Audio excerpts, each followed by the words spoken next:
সরকারি জমিতে গাছ লাগাইতেছি, কি লাভ হইব কদে? সরকার খুশি হইব, খুশি আপনারে বলবো সাব্বাস বুড়া।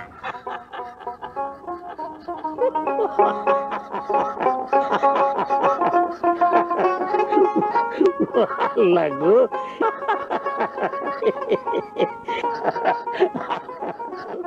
আমার নাতিটা কি সুন্দর ফুটুর ফুটুর কথা কয়। একটা জিনিস খেয়াল রাখবি, সব সময় কিছু কাজকর্ম করতে হইব নিজের জন্য না, অন্যের জন্য। বুঝছাস বুঝছাস না? আসসালামু আলাইকুম। ওয়ালাইকুম। ওয়ালাইকুম কি পুরাটা কন কন? ওয়ালাইকুম সালাম। সালাম কিভাবে নিতে হবে এটা আমার তোমার কাছে শিখতে হইব। শিক্ষার মধ্যে কোনো দোষ নাই, সবার কাছ থেকে শেখা যায়। সরকারি জমিতে গাছ লাগাইতেছ, সরকারের অনুমতি নিছ? যে না, তুলো, গাছটি তুলো। সবার উপকারের জমিতে গাছ লাগাইতেছি। সরকারের জায়গা, মানুষের উপকার হইব কি হইব না এটা সরকারে বুঝবো, তুমি বুঝুনের কেটা। তুলো, গাছ তুলো। এই সেমরি, গাছ তুল। সেমনি কোনকে? আমার নাম আমিনা। আরে এইটা দেখি এর দাদার মতোই বেয়াদব, প্রসাদ আর জাল বেশি। হয় শোনো, সরকারি জমির ক্ষতি সাধন আইনের মধ্যে পড়লে তুমি কিন্তু নিরুপায়। হয় শ্যামরি, তোর দাদাই কিন্তু নিরুপায়। তুলবো?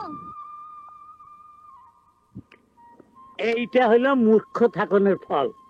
লোকটা মূর্খ বইলে এই কাজটা করলো। এই জন্যই শিক্ষার দরকার। মানুষ মানুষের দেখে শিখে, একজন মূর্খের আচার আচরণ দেখে 10 জনে সেটা শিখবো, তার ফল ভালো হয় না।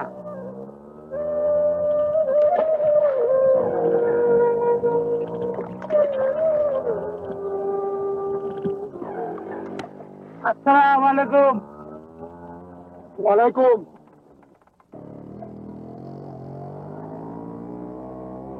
ওই দেখছস, মেম্বারের লগে থেকে থেকে হ্যাঁ শিখছে ওয়ালাইকুম।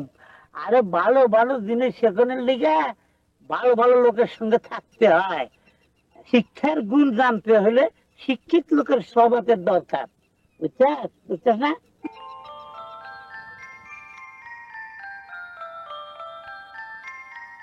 একজন জ্ঞানী মানুষ আসতে আছে, ওনারে জিজ্ঞামু ওই গাছ লাগানোর বিষয়টা। মানুষটা বিড়বিড়িয়া কি কইতাছে দাদা জান? জানি না, বেশি জ্ঞানী তো, তাই বোধ করি চুপ থাকতে পারে না। মেঘের ভেতরে ছোটাছুটি করছে বিদ্যুৎ, একেবারেই জুত করতে পারছে না। এক পাল বুনো মোষ দৌড়ে বেড়াচ্ছে হাওয়ায়, আকাশে এলোমেলো গাছের মাথা। একটা ছাতা পেলে বেরিয়ে পড়তাম,